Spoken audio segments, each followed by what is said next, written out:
Jungle Gym! Right, Capel Manor is here again. Follow me. Okay, so we're going into the jungle. Well, not really. We're still in Capel Manor in London. This is where I train to garden, and this is like going to show you the aspects of a jungly garden. So if you like palm trees and you like jungly things, grasses, this is the place to come. So we're going to start off to my right. This is called cordyline. And this has a very long trunk, and you might see this down in Torquay. They call it a Torquay palm, but its name is cordyline australis. And australis is very interesting. I need to tell you, each video we're going to explain what type of garden we're in. So before this video you would have probably watched the one where I was in the Japanese garden, and that's japonica. So the Latin name, you don't really need to know the Latin names, but it helps you to place yourself where the plant comes from. So the Japanese gardens got japonica, this is australis, so it's from Australia, for the Australia, so it could be New Zealand or Australia. So as we go back, we're going to go to another plant, which is Choiza Aztec, has this lovely white flower. Not the greatest smelling plant on earth, but it does have a little perfume. So it looks a bit jungly, and above us we've got this massive tree. So this is eucalyptus, and again from Australia, but it gives you the jungle effect, and they do have jungles as you go out into the Blue Mountains in Australia. You'll see lots of these. These are huge, there's about 200 foot in Australia, but here they probably coppice it, means they cut it a little bit, so this is not that big, but it gets really big and it starts to split. So don't put a eucalyptus very close to your house. So if we turn to your right and my left, you've got some palm tree now, so that's more palmy, and this is a Trachyspernum.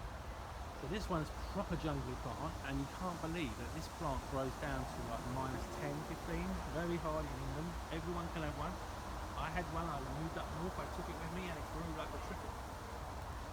So as we come into the jungle, we've got a Formium. So this plant is called a New Zealand flax, and this is from New Zealand, and this is on the shores of the North and the South Island. So this plant is my favourite plant, and I use it in all my gardens I've built over 30 years. You'll see it's got this lovely leaf. They can have red strains and white strains, and they've all got lovely names like Rainbow Queen and all that. So then we go into the bamboo. So this plant, the new bamboos are stachys, and these are not runners. So everyone in the old days had the bamboos coming up from next door, and it's coming up 4 houses down the road. These are what they call clump forming, so it only gets as big as that root ball is now. So this plant is never going to send suckers. I'm not going to have no bamboos over this side.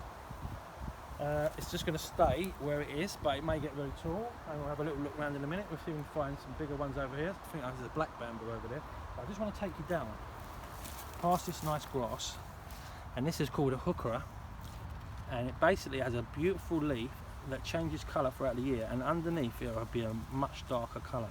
So this is a green one here, which is just got a little black in it, and this is a red one, like a chocolatey one. So all these plants we can use to give the effect of a jungly feel. So I'm going to just swap over here now, because this is one of my favourite doers.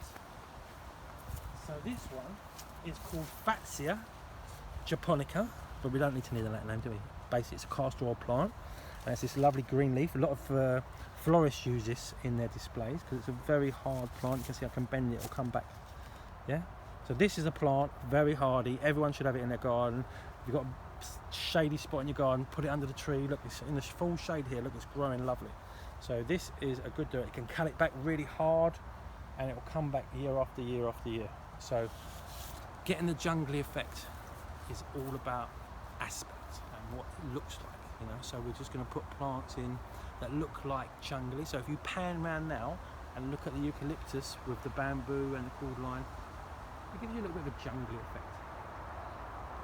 Even though none of these plants come from the jungle, it gives you that effect.